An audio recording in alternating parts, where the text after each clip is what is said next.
Well, my guest now is a young Israeli woman who's trying to combat the anti-Semitism of the pro-Palestinian demonstrations with strength and prayer.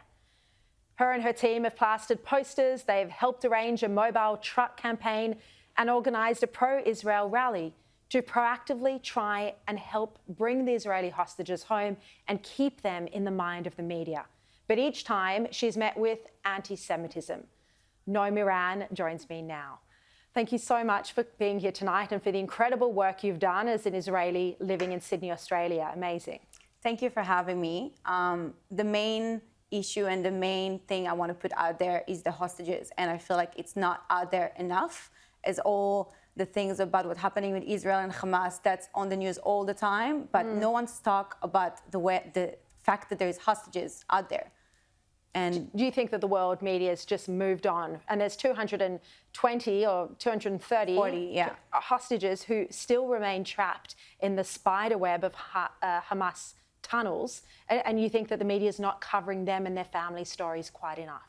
Definitely. I think their stories being hidden. That's not out there. No one putting the pressure on all the communities to put pressure to bring them home. It's not being talked enough at all. Not in the media, in all over the world. They just went past about just what's happening and what side are you. But that's not what we are about. We are about there is lives that are at risk. And every day that's passing, their lives are at risk. And people don't understand that. And that's why we decided to put as much awareness as we can all over the globe. And so this is a global movement of putting posters up in communities, of having, a mobile truck campaign you've done here. But you took the initiative just as a 27-year-old Israeli living in Sydney to start the movement here. I couldn't stay silent. So I felt horrible after everything that happened. And I was in my own sadness. And I felt I cannot be here sitting in sadness while their life at risk. I have to do something about it. And I knew that I can't come back to Israel right now. So I wanted to take everything I can, all the powers I can, all the people I can, and just to put it out there and decided to act. Because we didn't feel it out there enough. Even with all the Jewish communities around here, there is a lot, but they're not doing enough for the hostages.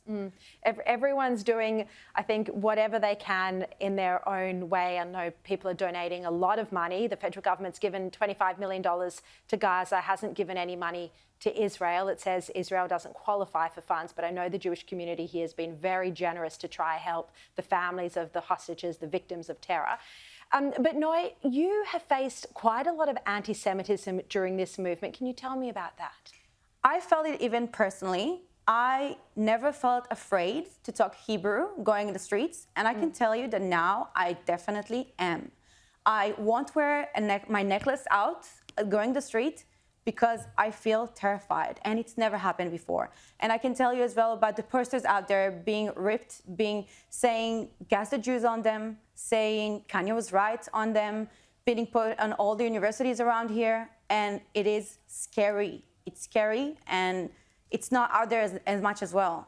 I mean, who would rip down a poster of a family member, of a 9-month-old baby who's being held captive, separated from their mum? It's actually unbelievable. Can you tell us what we know about the living conditions? We believe that many of the hostages are being held in those Hamas tunnels beneath Gaza. What else do we know about their conditions? Fortunately, I don't think we know much, but what we do know is about the ones that got released. We saw that they are not in good condition, no matter what the media would say. They are not in good conditions. You can see how terrified they were. And honestly, it's a ticking clock. Every day, every minute that's passing by, we don't know what's going to happen to them. We just don't. Are you in contact with the families of some of those hostages? We are a part of the organization, and there is a group that's in direct contact with the families all the time. And we are a part with few of the families that are even here in Australia. Families here in Australia? Yeah, relatives of people that's living here. There is quite a lot. Relatives here of people who are being held hostage? Wow. Unfortunately, yes. No, because we have seen that there are demands from some of the families to do a prison swap. Do you think that's a good idea? I think the IDF need to go and need to release them. That's the only way to get them out there safely. Do you think they do need to release the 10,000 Palestinians, terrorists, that they're holding? No. I don't think so. I don't think so. I don't think we need to negotiate our lives. All the people that's keeping in Israel, they have the best conditions, and we know that. But our hostages, we don't know the conditions. We don't know what about them. We have no communication with them. Yeah, no, it's absolutely terrifying. Noy Miran, thank you very much for all the incredible work you're doing. It's, it's being noticed, it's getting media coverage, people are turning up at the event, so thank you so much. Thank you for having me.